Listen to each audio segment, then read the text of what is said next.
je ne serai jamais ingénieur. Donc j'ai quitté le lycée avec quand même un BTS.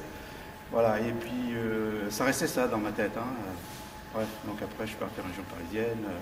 Je travaillais dans une grande entreprise d'électricité qui fabrique encore des TGV, etc. Ça commence par A. Donc, la télé, là. Donc, je travaillais dans Alstom, donc je travaillais dans le portuaire, beaucoup dans le portuaire, beaucoup de chantiers. Je suis donc arrivé au Havre, dans un grand chantier portuaire du Havre, etc. J'ai rencontré une Havraise, qui est ici. Je me suis à un moment donné, à 25-28 ans, retrouvé sédentarisé. Marié, sédentarisé. Je ne sais pas si on sédentarise parce qu'on est marié. Bon, bref. Et je me suis dit, maintenant j'ai toutes mes soirées de libre, qu'est-ce que je pourrais bien faire? Et surtout de se dire à un moment donné, tous mes copains là, ils faisaient tous le conservatoire, enfin le CNAM du Havre. Et j'ai dit, mais alors ils vont devenir mes chefs, mais je ne suis pas plus couillon qu'eux. Voilà, donc c'est comme ça que j'ai commencé le processus de reprise des cours, etc. Donc, et ça a duré 10 ans sans Institut du CNAM pour avoir mon diplôme d'ingénieur à 36 ans, en automatisme industriel. Voilà. Mais ce que je peux dire aussi, c'est que le CNAM a toujours été une espèce de sécurité, c'est-à-dire dans une carrière professionnelle, on a besoin d'avoir une espèce d'ange gardien, entre guillemets, quelqu'un qui, je ne vais pas dire c'est pas un parachute, mais c'est ça, oui, c'est ceinture et bretelles, mais c'est se dire, s'il m'arrive quelque chose dans ma carrière, dans mon profil, dans mon parcours, je sais que j'ai une maison où je peux aller quand je veux, et c'est un self-service, c'est-à-dire que c'est pas quelqu'un qui va décider pour moi, c'est surtout ça aussi. C'est-à-dire, c'est pas quelqu'un qui décidera, mon patron qui m'envoie une formation, etc. C'est moi qui décide, c'est toujours moi qui ai décidé de dire je ferai ma carrière, je veux faire ça, je veux connaître ça, j'ai envie d'apprendre ça, ça m'intéresse, je vais le trouver au Conservatoire national des arts et métiers.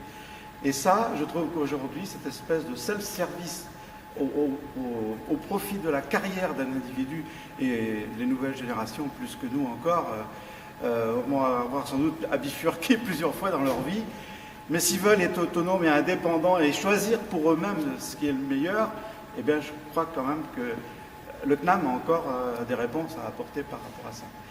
Et quand je suis arrivé à Limoges, jeune, promu ingénieur, mais quand même proche de la quarantaine, et que je me suis retrouvé dans une petite structure à Limoges où je voyais bien que j'étais venu pour faire directeur technique, mais c'est dans la photogravure, et que mes jours étaient comptés, puis je voyais bien que ça ne tournait pas bien. Et c'est là que je me suis dit, maintenant tu as 40 ans, il faut que tu fasses autre chose. Et quand j'ai commencé à construire un projet personnel, j'ai dit, il y a bien un CNAM ici. Quand même, il suffit de faire les pages jaunes, enfin à l'époque. Et puis voilà, et puis je me suis présenté, Albert Thomas, et j'ai pu choisir encore. Monsieur Duchesne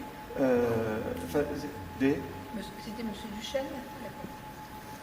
Je ne me rappelle plus. Enfin, tout ce que je peux dire, c'est que, en plus, c'était pour moi un virage, puisque je laissais un peu derrière moi, on va dire, grosso modo, la technique, pour dire, maintenant, je vais m'orienter vers du management, quoi. Donc, et j'ai retrouvé au CNAM, évidemment. Et quand on rentre dans cette maison, on est assis à côté de personnes qu'on n'a jamais croisées, et on a tout de suite des copains. C'est-à-dire, on a l'impression qu'on vient de se retrouver, on s'était quitté la veille. C'est assez extraordinaire, quoi, cette situation de se retrouver dans une ville où on ne connaît personne, et tout d'un coup à cet endroit on se retrouve autour de gens, et ce sont des copains, des amis, et qu'il le reste, n'est-ce pas? Voilà, donc ça, moi, ça m'a permis de rebondir, et puis de pouvoir me réorienter sur cette deuxième phase de ma vie, qui a été le management. Alors après, je ne sais pas si je vous en dis, je ne sais pas si je continue encore un peu. Donc après, mon parcours ici, ça a été la rencontre. Alors, une fois